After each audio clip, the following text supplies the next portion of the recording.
Boa noite, gente. Acabei de perceber que eu tava sem áudio. Tá todo mundo me escutando agora? Tudo certinho. Ai, essa pessoa de primeira viagem em live é foda.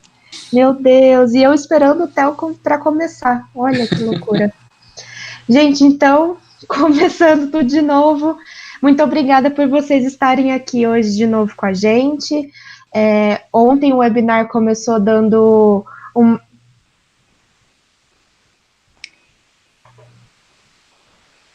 Ontem a gente deu uma palhinha sobre o que é soft skills, né? E para quem caiu de paraquedas hoje, a gente vai falar sobre comunicação eficaz, porque a gente fez esse evento na tentativa de ajudar as pessoas que estão ingressando no mercado de trabalho ou que já estão no mercado de trabalho mesmo. Então, eu dou a palavra agora para o professor e doutor Theo, para ele poder falar um pouquinho como que está sendo esse processo de profissional na pandemia do coronavírus, né, professor? Então, pode falar, Theo. Muito obrigado, Gabriela. Uma boa noite para você, uma boa noite a todos que estão nos acompanhando. E é um grande prazer estar aqui e principalmente colaborar com os meus alunos também.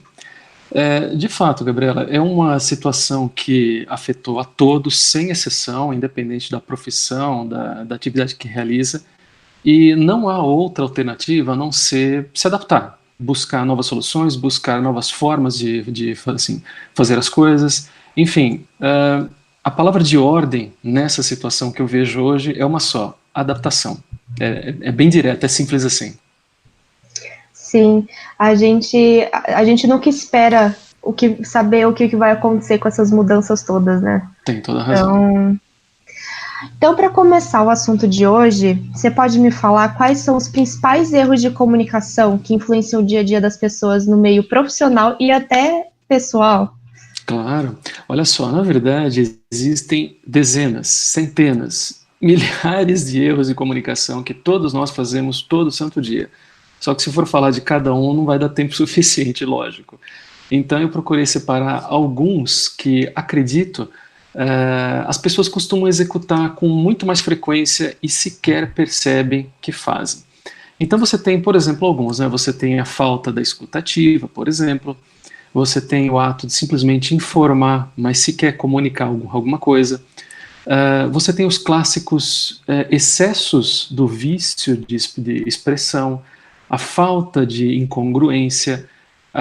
Talvez o pior de todos, né, seria se esconder atrás do silêncio, ficar quieto quando você deveria falar alguma coisa, a falta do contato visual, a tão falada também inteligência emocional, ou a falta dela, né, diga-se de passagem, e claro, não executar a empatia, não ter empatia pela pessoa com a qual você está conversando, com a pessoa pela qual você está dialogando. Então, são alguns dos principais erros que é muito comum, são erros relativamente simples, mas que no dia a dia, podem acreditar, a gente faz o tempo todo e sem perceber. No dia a dia é um pouco mais simples de se resolver, mas quando você está num ambiente mais profissional, aí a coisa pode ficar um pouquinho mais complicada, mas sabendo o que não deve fazer e depois com algumas dicas do que você pode fazer para corrigir e ao longo do tempo melhorar, aí sem dúvida fica um pouco mais fácil. Engraçado que empatia apareceu mais uma vez como um pré-requisito, né? Uhum. Ontem, quando a gente estava conversando sobre soft skills, eu elenquei empatia uma das soft skills que eu acho mais importante. Pois é. Porque se a gente não se coloca no lugar do outro, tenta entender o outro, acho que a vida fica bem mais difícil, né? Exatamente isso. E não é só o ato de ter a empatia, mas se a pessoa perceber que ela tem uma falta disso e que, uma vez com essa consciência, ela pode treinar a sua mente para justamente se colocar no lugar do outro, entender o que ele está pensando naquele momento, ações, atitudes e até mesmo tomadas de decisões podem ficar muito mais simples, muito mais fáceis e práticas de serem executadas. Sim. Então, para começar, por que a gente não fala sobre a falta de escuta ativa? Pois é, muito bem, Gabriela. Olha só, acho que nada melhor do que começar com esse item, né? A falta da escuta ativa. Basicamente, a falta de você escutar. É aquela coisa, né? interromper com muita frequência o seu interlocutor e ainda mais fazer suposições sobre o que ele está dizendo antes de que você termine o seu discurso são apenas algumas das características do que chamamos da falta de escuta ativa. Olha só, essa técnica, essa técnica de comunicação consiste basicamente em você estar disposto a realmente compreender e interpretar, isso que é o mais importante, interpretar a mensagem que está sendo transmitida. Mas aqui está, né? Acredite, grande parte das informações de um diálogo acabam sendo perdidas, porque o receptor, aquela pessoa que está ouvindo o que você tem a dizer, está muito mais preocupado em formular a melhor resposta do que absorver a mensagem. Quer ver um exemplo? Comente algo assim, só para a gente colocar um exemplo para todos que estão assim, nos ouvindo e vendo hoje. Comece a falar sobre algum assunto de hoje, alguma coisa que você fez ou alguma notícia que você viu. Vou dar um exemplo do que significa a falta de escuta ativa. Que enrascada que você me colocou. Qualquer coisa que vier à mente. Eu estou na minha última semana de trabalhos da escola, da faculdade. Mas quer dizer que você não terminou de fazer nada ainda? Como assim? Não, na verdade eu terminei. Eu não terminei, mas é porque eu estou na minha última semana. Não, já foi tempo suficiente, não tem desculpa, não. O exercício foi esse, Gabriela, fica tranquila. Essa interrupção que eu fiz enquanto você estava me contando sobre o final do seu semestre é um exemplo da falta de escutativa. Em vez de eu deixar você terminar sua linha de raciocínio para explicar o quanto o semestre foi agitado, quantas coisas mudaram, quantas coisas tinham para fazer, eu simplesmente me coloquei à sua frente. Exatamente. A atitude que eu tive agora é justamente a falta da escutativa. Em vez de eu lhe escutar, eu tentei formular uma resposta para você antes de você terminar a sua linha de raciocínio. E fale a verdade, não é desconfortável um negócio desse? Sim, e eu fico pensando em quantas pessoas eu não conheço que são assim. Pois é, tá vendo como é muito comum a gente observar isso? Sim, pois então. Porque daí a gente acaba ficando até nervoso, né? E muito. Até, nossa, desconfortável. Mas é que tá, tem algumas dicas, né? O que nós podemos fazer para evitar isso? De uma maneira bem direta. Da próxima vez que você se flagrar em algum diálogo importante, acima de tudo, tente escutar mais do que você fala. E outra coisa, não formule respostas previamente, no sentido de tentar entender o que a pessoa está dizendo. Você perceberá que o entendimento da mensagem será muito maior e que a conversa vai ser muito mais fluida. Então deixa a pessoa falar primeiro, depois você entra. Fica muito mais prático e muito mais fácil. Tá? Percebi que às vezes até eu faço isso, porque eu quero tanto entender o que o outro tá falando, ou mostrar que eu entendi, que eu tô ali com a pessoa, que daí eu acabo me ferrando toda. É comum, né? A gente observa isso de maneira muito comum. Sim. Então, a gente falou sobre escutativa, e acho que isso tem muito a ver com aquele tópico de informar, mas não comunicar. Às vezes as pessoas querem muito passar informação e falar o que ela viu, mas não comunica, né? Uhum, é isso mesmo, Gabriela. Olha só, um pouquinho de história, tá? Coisinha rapidinha. A palavra comunicar, ela vem do latim communis, o que significa tornar comum. Tá? Em outras palavras, significa dividir uma mensagem com outra pessoa. Dessa forma, a comunicação ela sempre vai pressupor que você considera e, acima de tudo, compreende o que a outra pessoa esteja falando para que você mesma seja compreendida. Afinal de contas, é aquela história também, né? A comunicação, na comunicação, a responsabilidade correta da compreensão da sua mensagem é do emissor, é de quem está falando, e não do receptor. Então, caso isso não aconteça, você não estará comunicando, você estará apenas informando. Em outra linguagem também. Tem um livro chamado Informar Não é Comunicar, que é do sociólogo Dominique Volton. Ele fala o seguinte: a informação é a mensagem. A comunicação é a relação existente entre as partes, que é muito mais complexa. Então, no momento e na situação atual que nós estamos, em que o aumento da circulação de informações sempre é tida de forma muito rápida, muito dinâmica, muito evidente, isso aumenta muito mais a informação do que a comunicação propriamente dita. Então as pessoas têm que ter muito cuidado em que quando elas postam algo, quando elas tentam no sentido de comunicar algo, elas estão simplesmente informando, não estão comunicando. Tá? Isso significa informar e não comunicar. Tô anotando aqui que mais uma vez fez sentido para minha vida pessoal. Não é? Mais um check. Ah, mas aí que tá, não se desespere, tá? Existem sempre algumas dicas do que a gente pode fazer para evitar isso. De maneira muito simples também, tá? Considere o outro para que a sua mensagem seja compreendida. É aquela coisa, tem muito a ver com empatia, que a gente vai falar logo mais daqui a pouquinho. Mas aí a gente pode se perguntar, nos perguntamos também como nós podemos exercer a empatia. Acima de tudo, é só voltar para o item anterior, o item 1, que é praticar a escuta ativa. Sim, faz super sentido, pelo menos para mim, né? Então, a gente tem aqui o tópico 3, o excesso de vícios de expressão. Uhum. Tá tudo super interligado, né? E para mim, mais uma vez, fez super sentido, mas por favor, fale um pouquinho sobre isso. Esse é muito comum. Muita gente faz, todos nós fazemos, não adianta dizer não, eu falo super bem, eu fiz um curso de... Falamos, faz parte do português coloquial, não tem jeito. É aquela história, né? Né? Então, viu o seguinte, daí, olha só, esses tipos de expressão são clássicos e todos nós falamos, e eles são muito comuns. Alguns deles são de natureza totalmente cultural, como assim falamos há pouco, faz parte da língua portuguesa coloquial. Assim como no inglês existe, no italiano existe, no francês existe, em qualquer língua no mundo existem os vícios de linguagem. Quando eles são utilizados no dia a dia, não tem muito problema. Você está numa roda de amigos, você está no encontro informal, num happy hour, coisas muito simples. É fácil de você lidar com isso, em alguns casos até bastante engraçado. Agora, quando você está num ambiente de negócios, num ambiente profissional, é necessário tomar muito cuidado. Tá? O excesso de vícios de linguagem pode transmitir algo muito sério e que pode acabar com a carreira de uma pessoa, dependendo do caso, que é justamente a falta de credibilidade.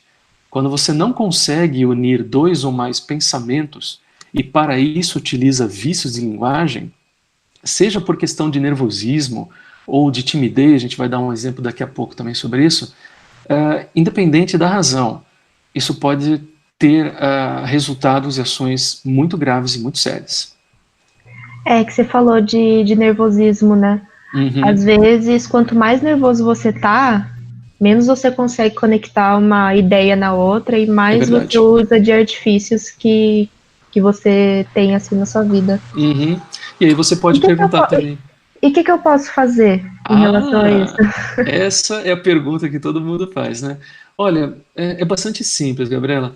Peça para alguém bastante próximo de você, seja alguém da sua família ou do seu círculo social, para reparar se você possui alguns desses vícios em excesso. Veja, em excesso, tá? Necessariamente durante o diálogo é natural que aconteça um ou outro, mas quando eles são feitos repetitivamente, direto o tempo todo, acaba virando um vício, acaba virando excesso. Então peça para que outras pessoas escutem o seu discurso, escute um texto seu, escute algum ensaio que você queira fazer para alguma apresentação e peça para aquelas pessoas irem anotando. E caso você tenha, pratique a eliminação desses vícios um de cada vez. Como nós podemos fazer isso? Uma dica bem simples. Substitua o vício de expressão, o vício de linguagem, pela pausa. Então, ao invés de você falar assim, então, né? Pare um pouco, dê uma pausa de 1 a 2 segundos no que você pensaria em dizer e depois você começa a dizer a frase logo em seguida. É muito mais elegante, é muito mais direto e acaba dando resultados muito melhores também. Nossa, faz muito sentido. Não é? Nossa, sim. Olha, eu tô até pensando aqui. Então a gente falou aqui dos nossos vícios de expressão, né? Uhum. E sobre as incongruências na fala e na atitude? Pois então, a incongruência nas falas e no ato de se comunicar, seja no ambiente mais informal ou de negócios, é uma consequência direta de todos os itens que nós falamos anteriormente, seja do excesso do vício de linguagem, de você simplesmente informar e não comunicar, ou até mesmo falar demais e escutar menos, né? Tudo isso acaba gerando um efeito em cascata e que pode causar resultados bastante constrangedores. No caso da incongruência, existe uma frase que eu acredito seja muito conhecida por todos nós aqui. Aquela coisa, né? Faço o que eu digo, mas não faço o que eu faço. Ponto final. Não leve essa frase a sério, tá? Essa frase é um exemplo perfeito da incongruência. A consequência justamente dessa incongruência, de você falar o que bem entende, mas não fazer aquilo que você prometeu fazer, é uma consequência direta da falta de credibilidade, que pode ser acionada justamente pelo excesso de vícios de expressão. Então, veja que o ato de comunicação ele é totalmente linear, dinâmico, e uma coisa afeta a outra o tempo todo. E tem mais. Tome muito cuidado, já que estamos falando de fazer uma coisa, ou melhor, né, desculpe, falar outra e fazer uma coisa, atente-se muito bem à linguagem, tanto verbal quanto a não verbal. É aí que está, né? Quando falamos de comunicação, fica muito evidente que a comunicação fica restrita apenas na fala, como estamos fazendo aqui. Estamos conversando, trocando ideias, fazendo um bate-papo, até aí tudo bem. Mas quando você está fisicamente no local, e até mesmo uma transmissão por vídeo, isso é bastante evidente, a linguagem não verbal também ganha protagonismo.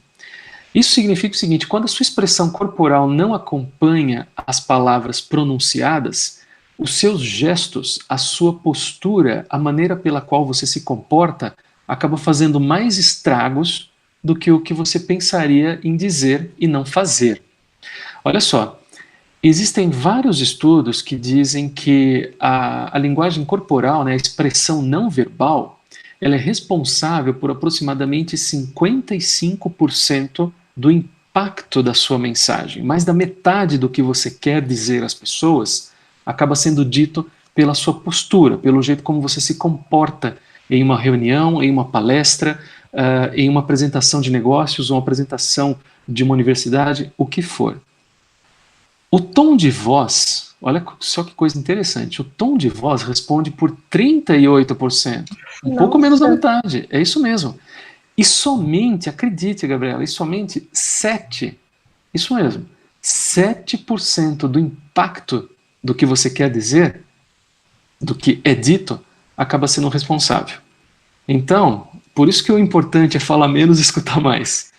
E a forma com que você se porta, a maneira com que você fala, o tom de voz é fundamental. Você vê 38%, só a linguagem corporal é mais da metade, só o tom de voz é quase a metade. Então significa que eu não preciso dizer mais nada, né? Não, também não é assim. Não vamos pensar nos extremos. Mas é importante que, para manter a congruência e evitar a incongruência, é importante que haja um equilíbrio entre a sua postura, a maneira como você se comporta, o seu tom de voz, a maneira pela qual você fala e também o conteúdo do que você está sendo dito. E isso não fica restrito somente ao ambiente físico, mas dentro do ambiente das mídias sociais, seja por meio de webinars, de lives ou de vídeos que sejam publicados no Instagram, no Facebook, no LinkedIn ou quaisquer outros canais midiáticos, a sua expressão corporal está ali. Você pode estar crente de que esteja falando um bom conteúdo, mas a maneira pela qual você está presente naquela imagem acaba impactando mais da metade do que você está dizendo e pode ter um resultado bem aquém do que você espera, tá? Sim, nossa. Você mais uma vez está me dando uma aula, né? Verdade, que bom. Sim, com certeza. Nossa, são coisas que a gente, depois que é falado, a gente percebe que a gente faz no nosso dia a dia, mas é muito difícil de mudar o nosso comportamento, mudar nossos hábitos, né?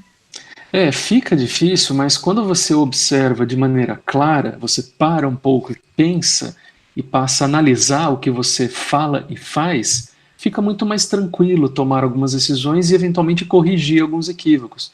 Nesse caso, para evitar a incongruência, eu recomendo duas coisinhas. Ou melhor, uma, né? ser genuíno em suas atitudes e palavras. Bem direto. Então, haja de acordo com as suas opiniões, haja de acordo com seus valores, haja de acordo com as suas crenças. No final das contas, Gabriela, seja no ambiente informal ou profissional, esta é a melhor forma de você transmitir credibilidade e evitar incongruência. Vamos só fazer uma ressalva aqui. Não quer dizer que é para você sair por aí falando o que pensa o tempo todo. É aquela coisa, tem gente que pensa que fala o que pensa e tem gente que pensa o que fala. São duas coisas muito diferentes. Então, é natural que haja o respeito, naturalmente, de acordo com o ambiente que você está, para evitar qualquer eventual desastre. Mas, de uma certa forma, seja genuíno em suas atitudes e palavras. É uma receita perfeita para você evitar a incongruência. Ser genuíno acaba sendo até mais fácil, né? Só que a gente vive numa sociedade que a gente tem tanta necessidade de agradar o outro, de alcançar as expectativas do outro, é verdade. E acaba se tornando difícil. Uhum. Então vamos lá. A gente conversou também sobre que tudo isso, acabei de falar, né, que a gente quer agradar o outro. E aí tem o tópico de a gente se esconder por trás do silêncio. Exatamente, Gabriela, é isso mesmo.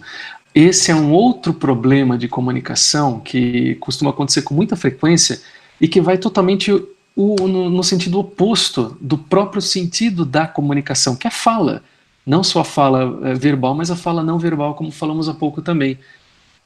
Aí podemos pensar, poxa, mas quer dizer que grande parte dos problemas está justamente na fala, no que você escreve, no que você diz, no que você fala ao outro? Grande parte sim, sem dúvida. Mas não podemos nos esquecer que o simples fato de você ficar quieto pode dizer muita coisa. O simples fato de você permanecer em silêncio em determinadas situações pode também dizer muita coisa a seu respeito. E, claro, nós, enquanto seres humanos, nós somos julgadores. Não tem como falar o contrário. As pessoas podem falar, não, eu não julgo de jeito nenhum. Julga sim. Tá? É natural do ser humano. Julga sim, ponto. É natural do ser humano, faz parte é inerente ao nosso comportamento, faz parte da nossa construção histórica. Então, muitas pessoas têm aquela crença de que se ficar em silêncio numa determinada situação, elas estarão livres de julgamento. Só uma coisinha, antes de você refletir se você faz isso, é importante lembrar que a não comunicação não existe, tá? O tempo todo nós estamos comunicando, sempre, de uma forma ou de outra, falando, como estamos fazendo aqui, se portando, observando os itens anteriores que conversamos, modificando ou não o tom de voz, enfim, nós estamos nos comunicando o tempo todo. Isso de não comunicar não existe, tá? O ser humano ele é naturalmente julgador, nós estamos julgando e sendo julgados o tempo todo. Por isso, aí eu deixo uma dica. Não caia no erro de achar que ao se abster da fala, ao se abster de uma opinião, de deixar de dizer o que você pensa, estará se abstendo de opiniões sobre você. Tá? É aquela história, nossa, deixa eu vou ficar quietinho, não vou falar nada, ninguém vai perceber que eu estou aqui, ninguém vai falar absolutamente nada, vou passar ileso da situação. É aí que tá. Enquanto uma outra pessoa pode estar falando um monte de besteira, você que ficou quieto, fala assim, poxa, ele ficou quieto, quer dizer que ele tá concordando com aquilo lá, né? Aí vem a frase que faz sentido, quem cala consente. Tá vendo só? É verdade, faz todo sentido. Então, é aquela coisa, né? Quando você estiver em uma reunião, principalmente, no ambiente informal, nem tem muito impacto negativo, mas dependendo do ambiente que tiver alguma discussão meio acalorada, pode gerar alguns problemas depois em casa, né? A hora que for chegar em casa, assim, depois a gente conversa, tá? Aquela coisa, né? Pode acontecer. Sim. Mas no ambiente profissional, numa reunião, se você estiver com receio de ser julgado, sinceramente, olha, exponha suas ideias, mas exponha aos poucos, de forma pontual e de preferência apenas quando você tiver convicção sobre o seu ponto de vista. Quando você puder argumentar sobre a sua opinião, quando você puder dar fatos que podem comprovar o seu ponto de vista de forma coerente e não incongruente, como falamos há pouco, aí você pode falar de forma muito mais tranquila, que você não estará apenas informando, mas sim comunicando. E aqui, Gabriela, o exemplo que nós falamos há pouco também faz o sentido, tá? Não quer dizer que é para você sair falando tudo que vem à cabeça. Ah, eu vou expor minhas ideias e pronto, é isso, eu falo o que eu penso. Tá, tudo bem, então arque com as consequências depois. Nesse É que, caso, o equilíbrio é fundamental. é que tem o respeito, né? Tem o respeito e Sim, depois vem a ser genuíno. É. sim, exato. Então, o excesso, né? Aqui eu penso o seguinte, que esse quinto item do se esconder atrás do silêncio, ele representa muitos extremos.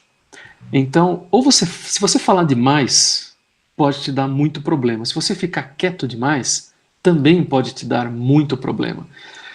Nas práticas de marketing, principalmente quando você desenvolve uma campanha, quando você cria um anúncio, quando você desenvolve um texto, ou até mesmo uma narrativa para fazer um comercial de TV ou pelo YouTube, por exemplo, existe uma prática no marketing que diz o seguinte, que quanto mais você fala, mais você se condena.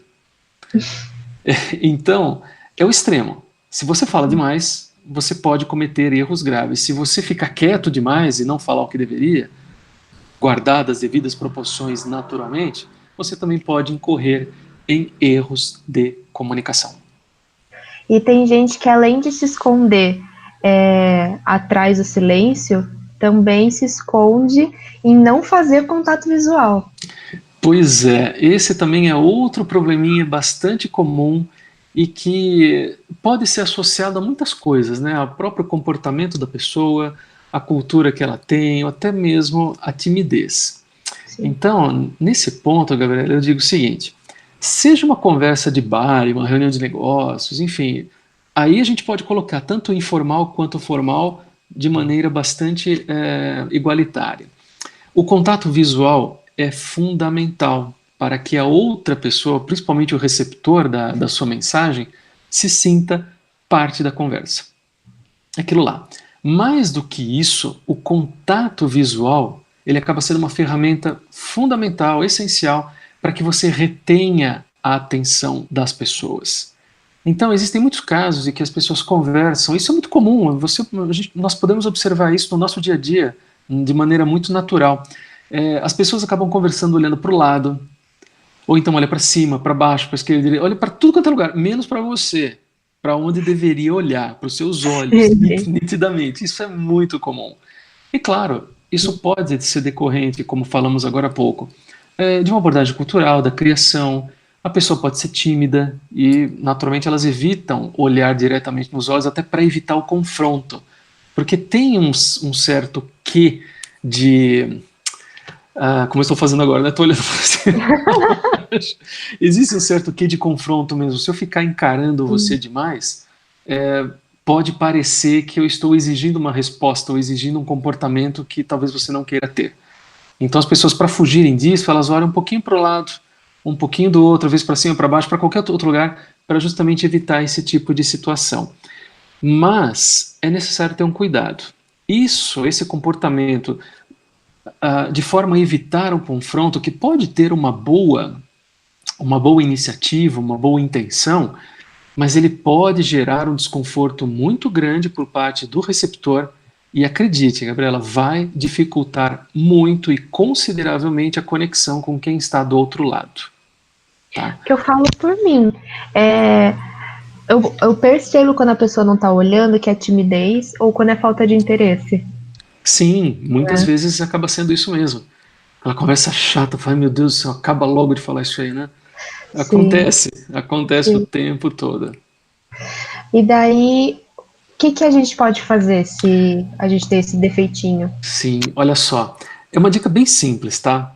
Olhe nos olhos das pessoas. Pronto, vou conversar com elas, é simples. Olhe nos olhos das pessoas. Aí fala, meu Deus, mas eu não consigo olhar nos olhos das pessoas, eu não sei o que fazer. Tem um truque muito simples, muito legal, que a início pode parecer engraçado, e eu tenho certeza que você vai achar engraçado quando você for fazer esse teste com a primeira pessoa que você vê na frente hoje, tá? Mas funciona. Se você tiver qualquer problema, seja pessoal, não importa, mas se você tiver qualquer problema de olhar nos olhos das pessoas ou conversar com elas, olhe para a ponta do nariz ao invés disso. Pode parecer Nunca pensei estranho, nisso. pode parecer muito estranho, mas assim, faça um teste. Pega qualquer pessoa que você for conversar hoje, tá? Até na sua casa, com quem você for. Não olhe ela nos olhos, tá? Mas olhe para a ponta do nariz. Isso vai deixar você, como emissora da mensagem, né, da conversa em si, muito mais tranquila, muito mais à vontade.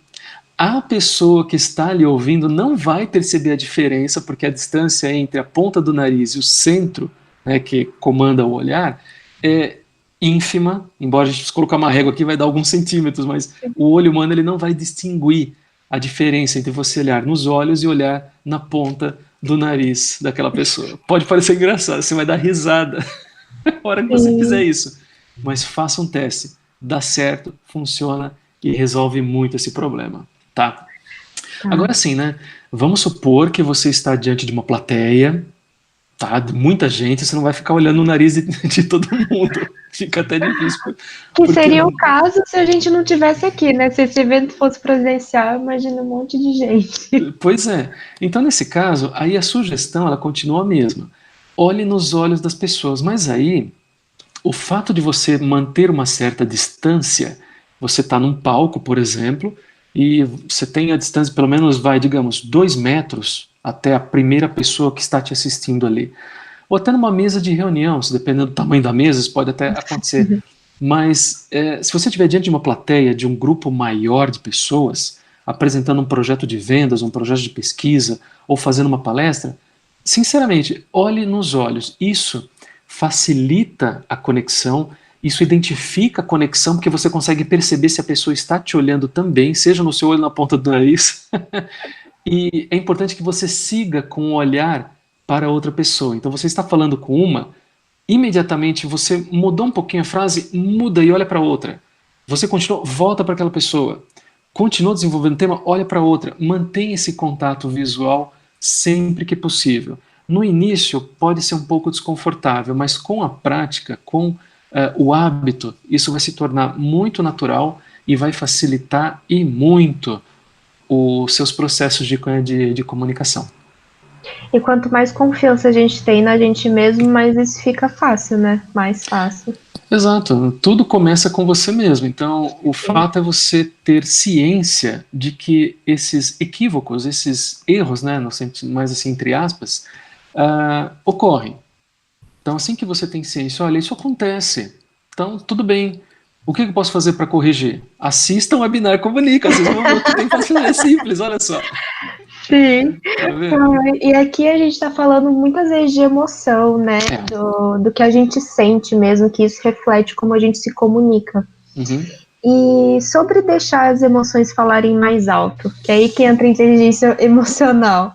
Exatamente. Muitos têm se falado sobre inteligência emocional. Não é um conceito novo, né? Já vem de alguns anos, mas é fato que o equilíbrio emocional, a inteligência emocional, acaba sendo uma competência ou até uma soft skills mesmo, utilizando o termo mais recente, ela tem sido uma competência, uma soft skills recentemente requisitada pelo mercado de trabalho.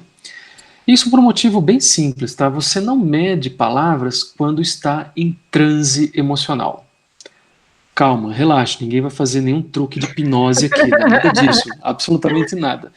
Mas em uma situação de alta emoção, seja por qualquer motivo, por raiva, por desespero, por bronca, por às vezes até por felicidade, dependendo do caso, seja um sentimento positivo ou negativo que cause esse transe emocional, dependendo do que você disser, isso pode causar um estrago muito grande.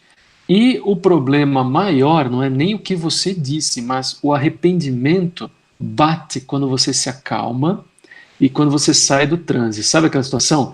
Eu não deveria ter dito isso. Ou se sei. E aí? Só que aquela coisa, né? O que foi falado não pode ser. Olha, eu vou inventar uma palavra, tá? Desfalado. Não Sim. existe, tá? Inventamos agora. O que foi dito, tá? Não importa se você estava ansioso, irritada, triste, a mensagem foi passada, correta ou incorretamente. Então, preste muita atenção como as suas emoções controlam as suas atitudes. Aí eu volto com a frasezinha que falamos há pouco também, né?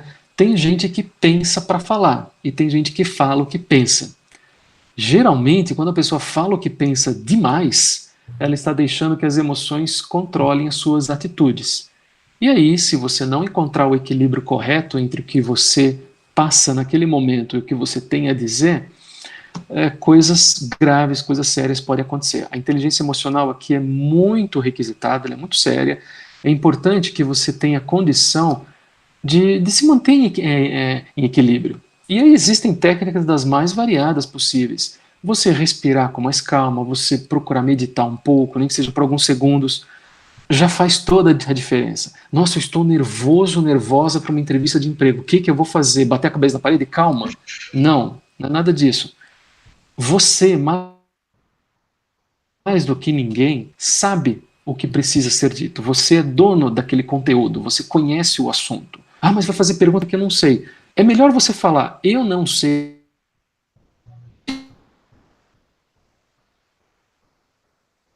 Nossa, deu uma travadinha aqui, hein? Tentando dar uma volta, do que ficar inventando histórias, sabe, coisas muito simples que podem ser feitas e que ajudam a equilibrar com mais tranquilidade a sua inteligência emocional. Mas, acima de tudo, Gabriela, o mais importante é que você consiga, aí já dando algumas dicas, tá? É importante que você tenha a condição de identificar os seus gatilhos mentais que ativam emoções intensas.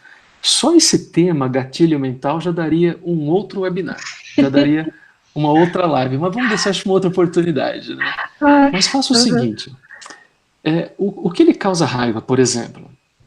Ou o que lhe causa ansiedade? Enfim, quando você faz esses tipos de perguntas, quando você se auto-questiona, você começa a gerar essa consciência e fica muito mais fácil gerenciar as suas atitudes a partir das suas emoções. Então, a palavra de ordem aqui é autocontrole. Então, eu espero que as cuidado, pessoas aproveitem esse webinar, porque é praticamente uma terapia, hein? Manter o controle. É verdade, que bom, poxa vida. Ué. A gente aprender a manter o controle, porque raiva a gente vai ter o tempo todo, né? Uhum. Mas ter noção do porquê que a gente está tendo a raiva e tentar controlar isso, a raiz do problema, que faz diferença. Olha, procure pensar dessa forma, tá? Vou dar mais uma dica para você e para quem está nos assistindo e ouvindo também. As sensações, de uma forma geral, raiva, ansiedade, medo, por exemplo, são sensações. São, de uma forma geral, sentimentos. Então, você sente raiva, você sente ansiedade, você sente medo, você sente fome, você sente frio, você sente calor. Só que para cada uma dessas sensações, você tem, vamos colocar entre aspas, o antídoto. Então, se você está com fome, você vai comer alguma coisinha, não vai se empanturrar, lógico, né? Mas vai comer alguma coisinha. Está com frio? Põe uma blusa. Você está com raiva? Calma, pense, o que está lhe causando isso? Então, são sensações que elas não podem te controlar. Você tem condição de fazer isso. Então, se você sente fome, sente frio, sente raiva, sente medo, são sensações. E você pode ajustar essas sensações à sua própria realidade. É um exercício contínuo, mas que faz muita diferença quando você está num ambiente profissional, num ambiente de trabalho e até mesmo num ambiente mais familiar, num ambiente mais informal. Sim, com certeza.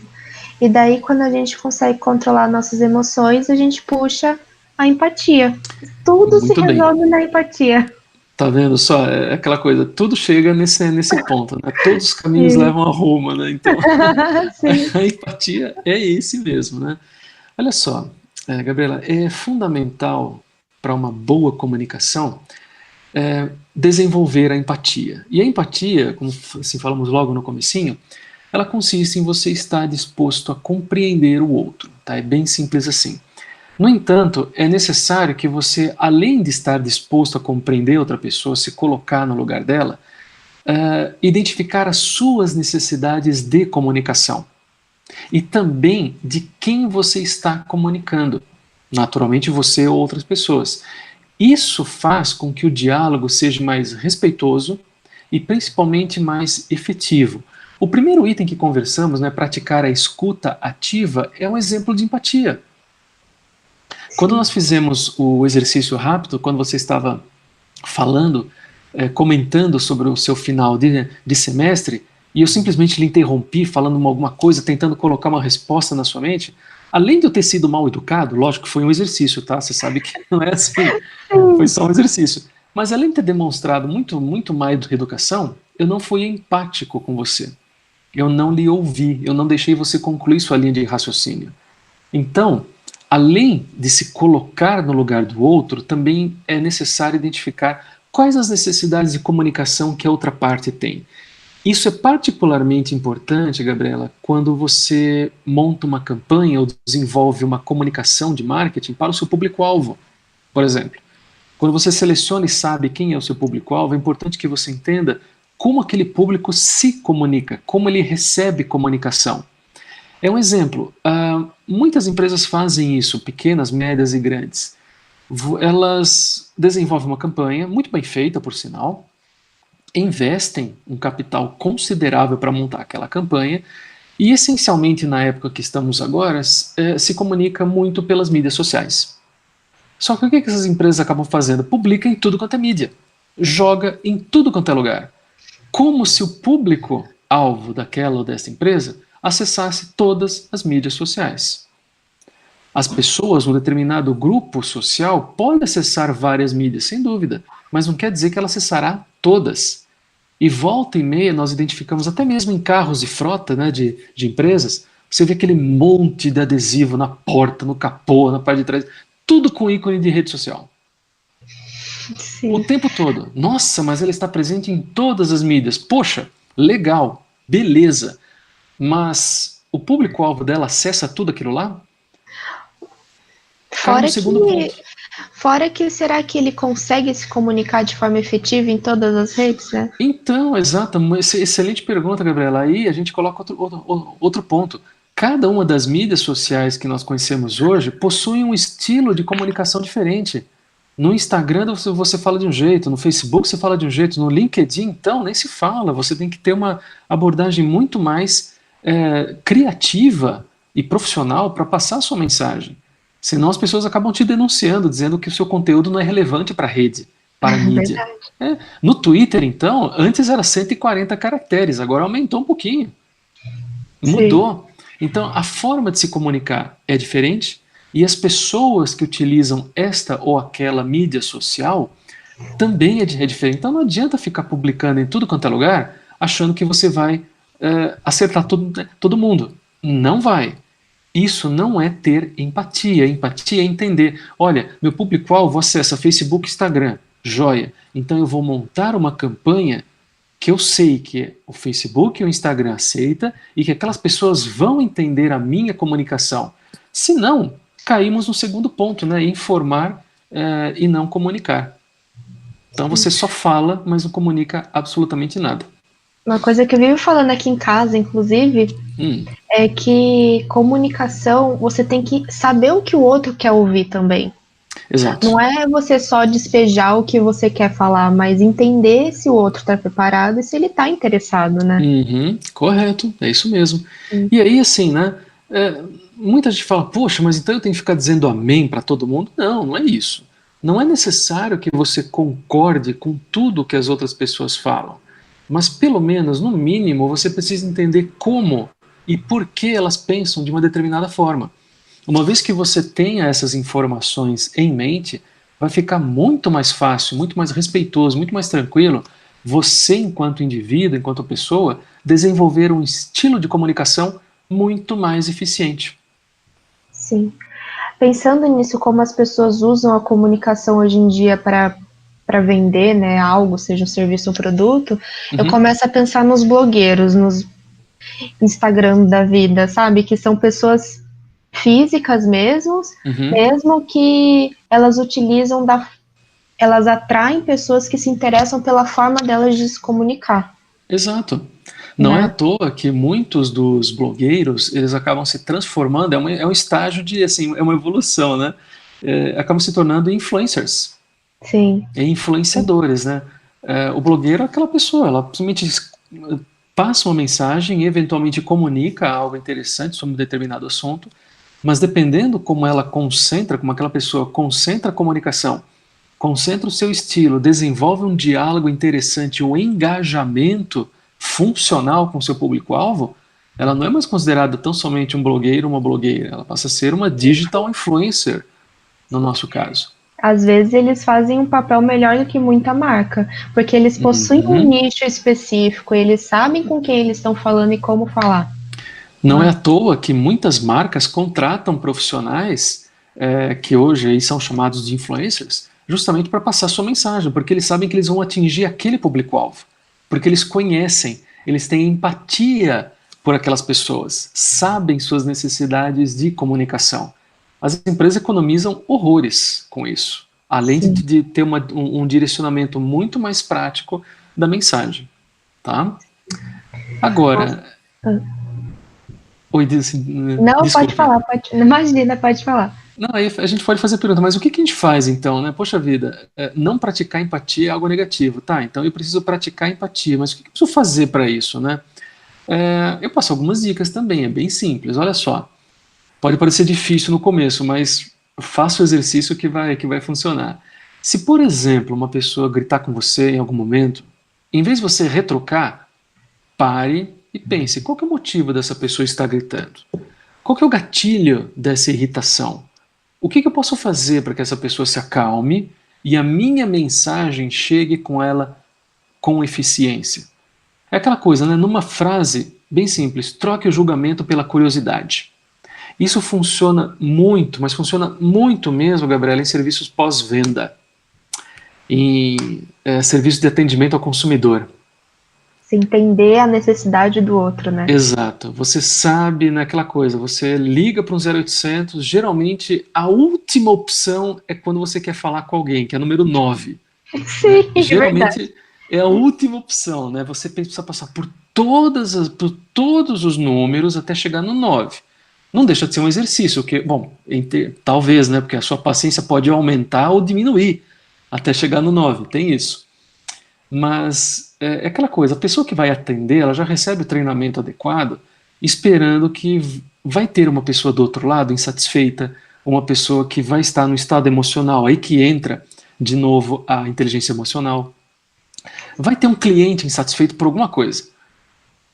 Seja qual for o problema que aquela pessoa teve, quem está atendendo, quem, por mais, às vezes pode ouvir coisa que não gosta, acontece, existem pessoas mal educadas, sabemos isso. Mas quando a pessoa escuta alguma coisa que não quer, principalmente quando tem essa relação de comunicação entre cliente e empresa, a melhor dica, troque o julgamento pela curiosidade. Olha, você pode me explicar melhor o que aconteceu? Me deixe saber o que eu posso fazer para te ajudar. Olha só que pergunta. Faz toda a diferença quando você fala isso. Já impacta a pessoa que está do outro lado, né? Ela já não vai ser grosseira com você, não tem como, pelo amor de Deus. Lógico, porque fazendo essa pergunta, Gabriel, olha só, de novo, repetindo, me deixe saber como eu posso fazer para te ajudar. Quando você faz essa pergunta, você dá o espaço para que outra pessoa fale. Em vez de você assim, jogar a porta na cara e falar assim, olha, eu não quero mais ouvir, você está sendo muito mal educado. Sim. Então, é muito diferente, faz toda a diferença quando você tenta estabelecer empatia. É uma ferramenta muito poderosa, gera resultados fantásticos e com treino, criando hábitos, seja no ambiente pessoal ou profissional, você consegue excelentes resultados com isso. Nossa, o tempo passou, ele voou para mim, não sei para você. Uau! Mas... Verdade, passando rápido. Eu tenho uma última pergunta para a gente poder finalizar. Por favor. Que é, você acha que somente a maturidade profissional está atrelada ao desenvolvimento de competências de comunicação? Você acha que nós encontramos essas características com facilidade nos jovens profissionais? Sim, é perfeitamente possível. A maturidade profissional não necessariamente significa uma maturidade de comunicação. Você pode ver vários gestores de diferentes setores e de ramos de atuação com muita experiência, com muito conhecimento técnico sobre a área em que atua, tem uma verdadeira expertise sobre aquilo que tem feito a vida inteira, mas não sabe se comunicar corretamente. E isso faz toda a diferença, ao passo que o inverso também pode ser válido, lógico. Uma pessoa jovem pode não ter experiência, mas também se ela não souber se comunicar, o estrago vai ser duplo. Então, sim, a idade, a maturidade, ela não está relacionada diretamente à capacidade de comunicação. tá? Ela é, em muitos casos, inversamente proporcional. Às vezes você pode ter muita experiência, mas não sabe comunicar de maneira adequada o que você fez. Para isso, existem também outras técnicas, tá? Que até daria uma outra live também, um outro webinar, mas eu vou citar só uma delas aqui para dar um exemplo. A técnica do storytelling, ela é muito utilizada não somente para criar campanhas de sucesso para produtos ou serviços, e nós vemos isso em muitas propagandas principalmente, mas ela é utilizada justamente para você se comunicar melhor. O fato de você contar uma história, não necessariamente assim, da sua vida, né? Às vezes a pessoa não está interessada na sua vida, mas está interessada no que você fez para resolver um determinado problema. O fato de você atrelar o problema e a solução por meio de uma história faz toda a diferença no sentido da comunicação. E isso, Gabriela, tem a ver com a nossa própria formação enquanto seres humanos.